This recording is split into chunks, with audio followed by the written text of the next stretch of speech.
Seafood is known to be an excellent source of lean protein, especially for those watching their blood sugar. But, as they say, there are a lot of fish in the sea, and some have the ability to do damage to your body. So today, let's look into 5 fish diabetics should avoid. We'll also show you some seafood alternatives which can work to stabilize your glucose levels. And stay tuned to the end of this video, where we will reveal a specific method of cooking fish that you should absolutely avoid. Before we get into today's topic, can you do us a quick favor? Click the thumbs up to spread the word about diabetes prevention and management, and make sure to subscribe to Diabetes Smarts to join our growing community. Now, take a deep breath because we're diving into 5 fish diabetics should avoid. Before we get into the list, we should note that, in general, it is true that most seafood is good for you. In fact, the American Diabetes Association recommends eating appropriate portions of fatty fish about twice per week. Many types of fish, especially varieties of whitefish and oily fish, like salmon, sardines, and trout, are highly touted for their supply of cardiovascular aiding omega-3 fats, lean protein, and a vast catalog of diabetes-fighting vitamins, minerals, and other bioactive compounds. But this doesn't mean that eating any type of fish is an automatic win for your blood sugar or your weight management. Actually, scientists have noted several species of fish which may be dangerous to consume. Why? And what are these fearsome fishies? Well, first, you should be aware of taking on this oceanic predator, marlin. Larger predatory fish with long lifespans, like marlin, can have a buildup of mercury.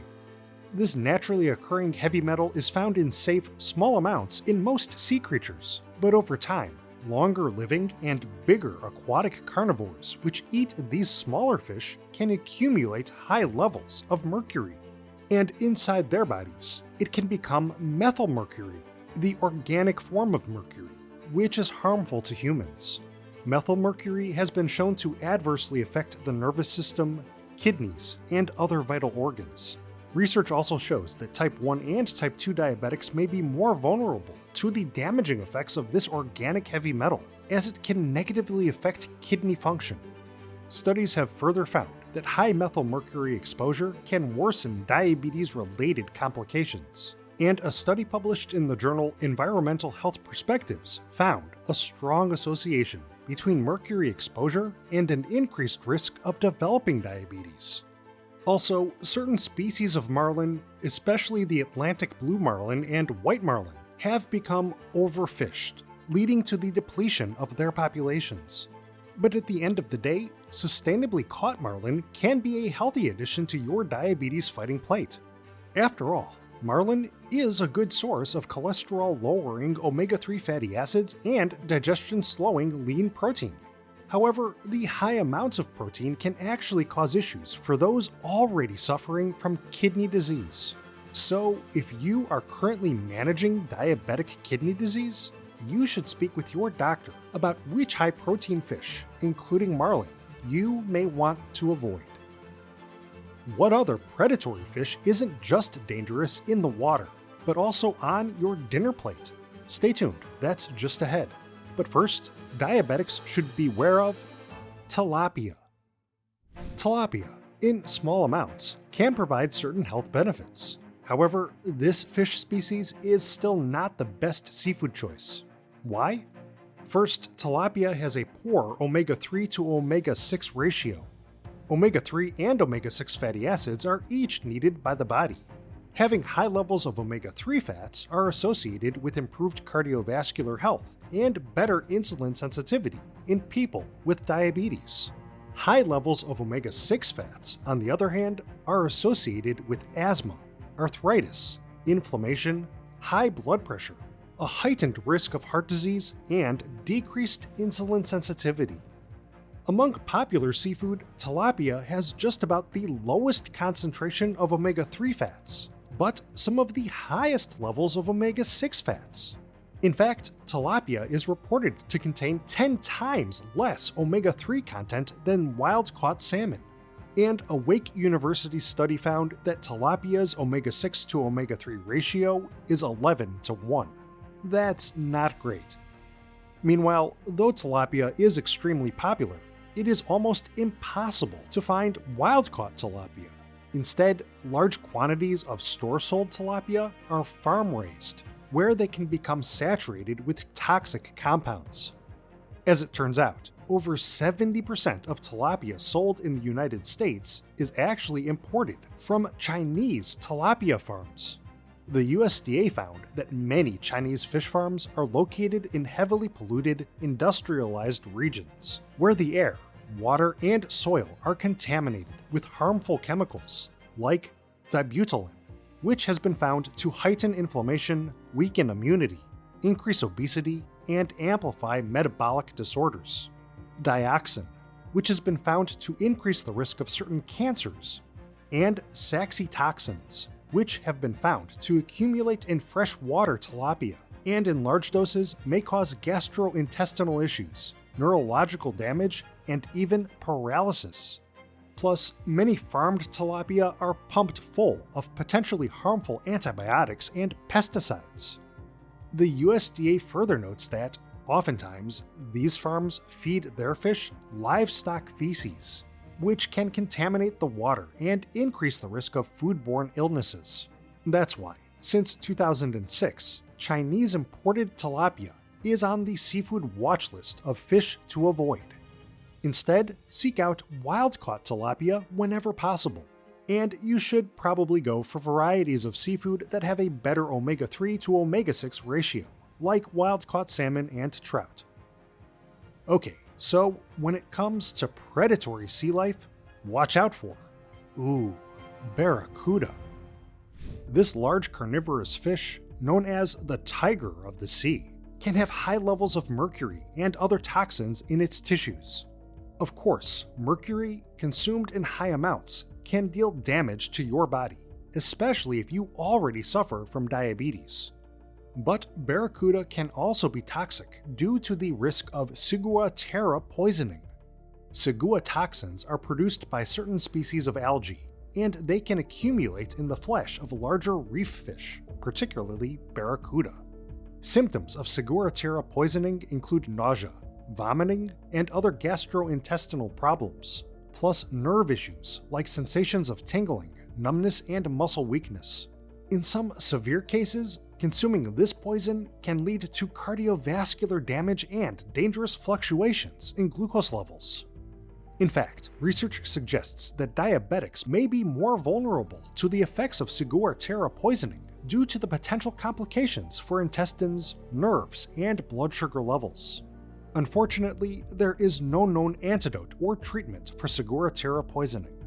But properly sourced, smaller barracuda, obtained from reputable sources, can still be free from this toxin while providing nutritional benefits for diabetics and non-diabetics alike. Healthy cuts of barracuda can offer a good amount of heart-aiding omega-3 fats and vitamin B2, which has been shown to help prevent high blood pressure and diabetes. However, barracuda can contain a moderate amount of saturated fat, so over-consuming this fish, even from healthy sources, may negatively impact insulin sensitivity, glycemic control, and weight management. Therefore, consult your healthcare provider and follow safe seafood consumption practices before eating barracuda. This brings us to an interesting question. How do you know which seafood is properly sourced? Well, in your fight against heart disease and diabetes, a general rule of thumb is to avoid farmed seafood. Farmed fish, while a significant source of seafood production worldwide, can give you some general benefits, but also plenty of health risks. And as it turns out, research shows that wild-caught versions of some fish are far more nutritious with less toxins than their farmed counterparts. Specifically, while farmed salmon can contain higher amounts of omega-3 fats than wild-caught salmon, studies show that farmed salmon has a worse omega-3 to omega-6 ratio. Some salmon farms have also been reported to feed their fish harmful additives, synthetic pigments, and other potentially toxic substances in order to mimic the natural pink color of wild salmon flesh. Plus, farmed salmon usually has over double the amount of artery-clogging saturated fat. However, wild-caught salmon supplies higher levels of diabetes-fighting micronutrients like vitamin D, calcium, iron, and zinc. And this is basically true for any type of farmed seafood versus their wild counterpart. Wild-caught fish will supply more omega-3s, better omega-3 to omega-6 ratios, higher concentrations of beneficial nutrients, and less calories. And in general, most all varieties of farmed seafood have been found to contain higher concentrations of persistent organic pollutants than fish caught in the wild. That's because many fish farms, even supposedly reputable ones, can expose their fish to industrial pollutants and contaminants in their water and feed sources. POPs, including mercury, lead, dioxins, and polychlorinated biphenyl, have been linked to multiple conditions, including stroke, obesity, and type 2 diabetes. In fact, PCB has been reported to be 16 times higher in concentration in farmed fish. Additionally, some fish farms utilize powerful antibiotics in order to prevent and treat diseases in their fish populations. Overconsumption of fish with high levels of antibiotics may lead your body to become resistant to antibiotics. On top of that, some farms keep their fish in crowded conditions, which can lead to disease outbreaks. That may force the farm to use even higher levels of antibiotics.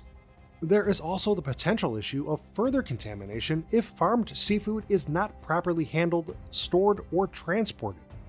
Meanwhile, some fish farming operations have been found to contribute to habitat destruction, water pollution, and the spread of diseases to wild fish populations. Plus, many fish farms include fish meal and fish oil as food sources for their fish, which requires the overfishing of smaller aquatic species. This can disrupt the marine food chain, further damaging the oceanic ecosystem. So, whenever possible, go for fresh, wild-caught seafood over farmed seafood. Now, here's the choice that will really make you want to stay out of the water, because this fish might just take a bite out of your heart health. We're talking about shark. When you hear someone yell shark at the beach, you may want to run away. When you see shark on the menu, you should definitely run away. Shark meat is actually a delicacy in certain parts of the world, but it comes with a variety of health risks. First, these toothy beasts are high in saturated fat, which may lead to an increase in artery-clogging LDL cholesterol, weight gain, and insulin resistance. And research shows that overconsuming saturated fat can increase the risk of heart disease for diabetics. Also, beyond its protein, shark meat contains very little fiber content or other blood sugar stabilizing nutrients. Plus, sharks have been found to contain extremely high levels of certain toxins, especially mercury, which can wreak havoc on your blood sugar control.